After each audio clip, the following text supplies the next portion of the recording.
Yes, right now. I be now. Alawi don't enter how to spend money. It's the chronicles of a Nigerian graduate. My guy, the matter you see, whether Alawi enter or whether Alawi no enter, Alawi don't finish. Even before he enter, he don't finish. Na only money wey no get issue na dey stay for bank. I swear. As money just enter like this, e don go in various expenses and e don finish. This is just 2 days after I receive Alawi, e don finish. Because why? The money is nowhere meeting my expenses. They are not in equilibrium.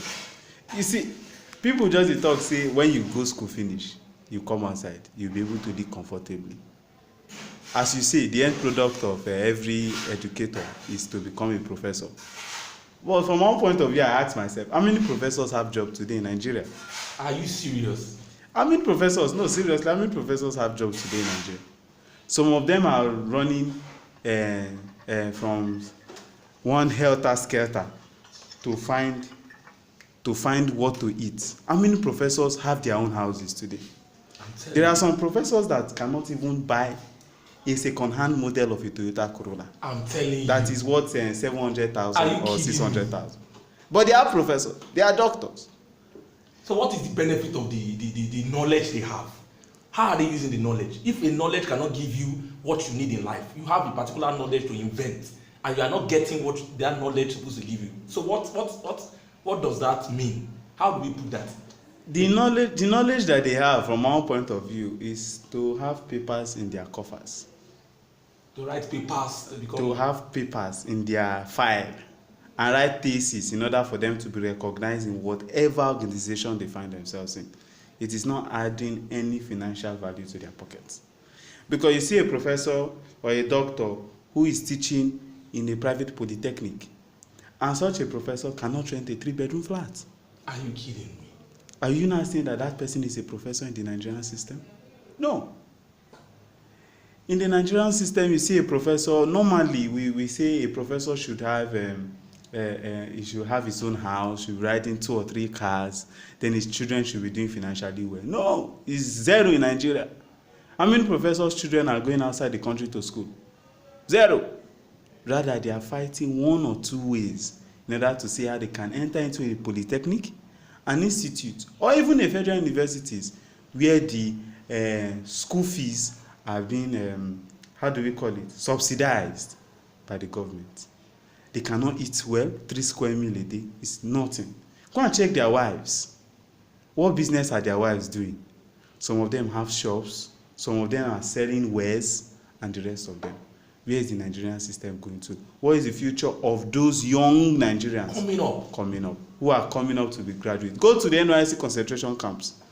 You have over 2,000 graduates in a particular camp in each state. Now, let's calculate 2,000 graduates on an average times 36 states that have their various concentration camps. Can this country like Nigeria swallow all those graduates? Yes, but because of the porous nature of the system, the answer is a very big no. But what is the benefit now? If somebody has a knowledge in a particular field, you have a knowledge in a particular field, I believe that field you have a knowledge in should be able you should be able to stand up financially. Because I believe that in this part of the world, if you call yourself a teacher or a professor, people just look down on you. Here's the thing. There's something that happened to me a particular time. I went for a conference. Are you getting me? I went for a conference whereby immediately I got there, they were talking about a particular product. One of the products was 38,000 naira. And everybody were dropping their own money. Everybody like, okay, drop your money. So the guy walked up to me and told me that, what's my profession? I told him I was a teacher. The next thing the guy told me was, I know sure say teacher go fit pay this money. Say how much been salary. I was so shocked. I was so devastating. So it means that even the name being a teacher, you can't even tell somebody that your profession is a teacher. You can't even tell someone, because the way they will even look down on you. I don't even understand. It is alarming. I don't understand. The government should do something about these things. Because even now, the guys that are coming up, the kind of Nigerian music, the music that are coming up now is elevating yahoo yahoo, whereby people will just be, and the children that are coming up now, they know all the lyrics to those songs now.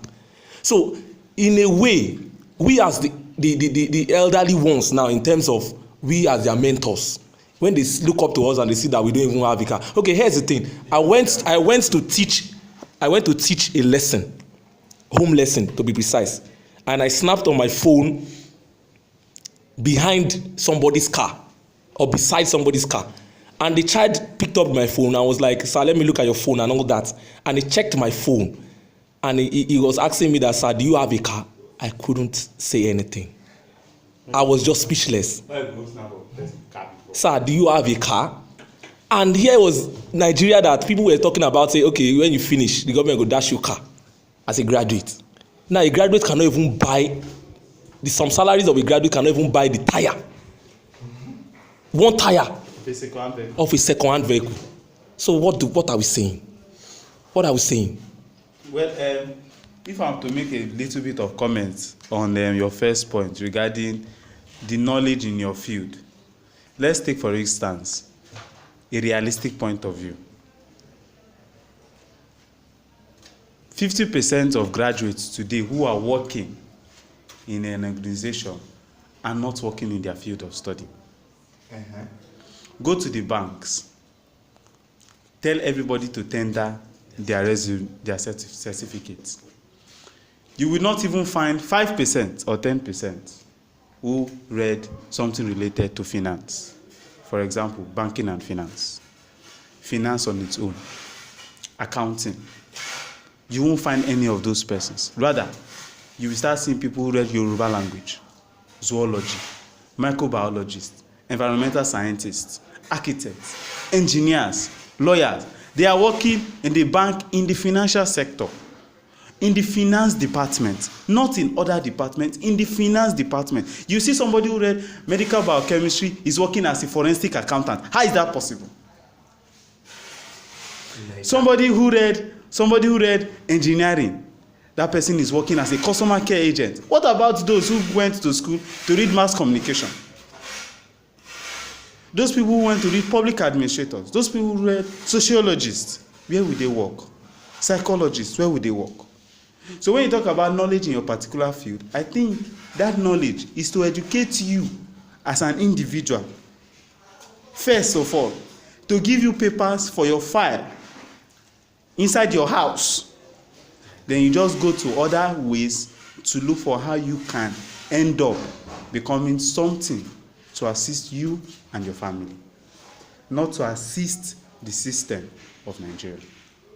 That is my own say on that first level. Then on the second level, about the profession of a teacher, it is how will I say? If you go anywhere today and you tell yourself that you are a teacher, in fact, the very first thing is that even a man will not even give his daughter to get married to. Are you kidding? Because the true value is that a teacher cannot in a way pay the bride price. The full bride price. I was even about to talk about the house rent, not even the bride price. No, the full bride price of a wife. Before we now go to other responsibilities like a house rent, like the school fees and the rest of them.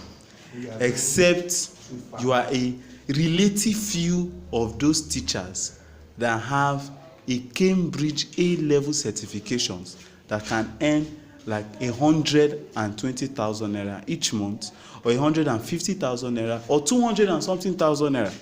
Now, how many Nigerian graduates can afford having a Cambridge certificate that when you get is over 100,000 naira? How many thousands will a young graduate save in order to get a Cambridge A-level certification? So teaching profession is just like hand to mouth. You walk and you feed on it. You can't really have a buoyant saving portfolio that can help you to predict the foreseeable future or the unforeseeable future. With teaching, you cannot have a contingency plan.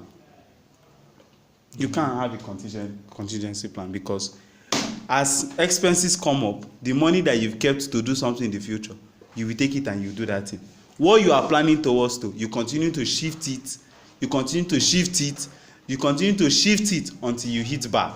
And when you jam bar, what do you say? My God, what he's just saying now is the real truth. I'm telling you, it's the real truth.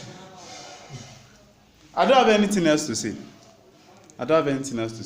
We'll just call it a day here on our what do you call it? Chronicles of the Young Nigerian Graduate. Okay, Chronicles of the Young Nigerian Graduate.